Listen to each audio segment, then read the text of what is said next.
And despite being overseas, President Trump is looking to energize his base ahead of the midterms. The president announcing on Truth Social that the Republicans will have a midterm convention to showcase his administration's successes. Now, he didn't say when or where this would happen as of yet. Both parties typically hold conventions, as you know, in presidential years.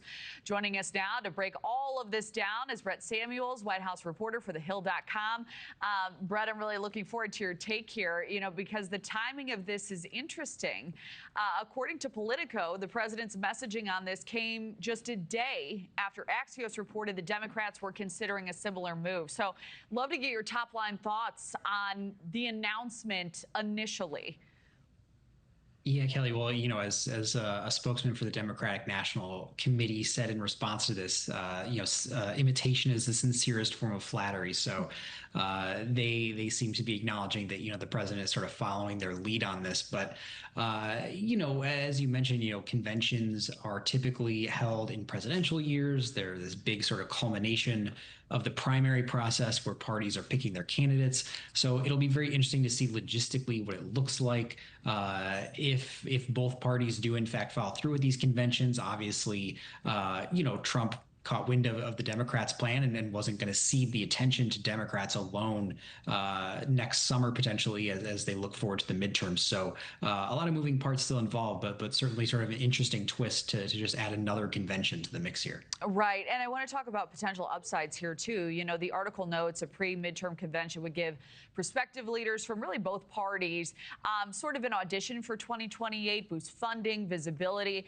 We know the Democrats have been struggling recently to coalesce around a leader. Republicans have supported some controversial moves like the Big Beautiful Bill. Do you see with these conventions more upside for one party or another?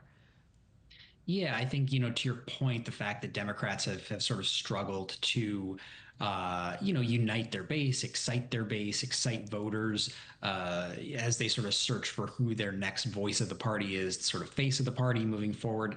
That maybe makes this kind of idea more helpful to Democrats because it is sort of a galvanizing event, an event where they can put a lot of different rising faces and voices on stage to get some attention and make the public more familiar with them.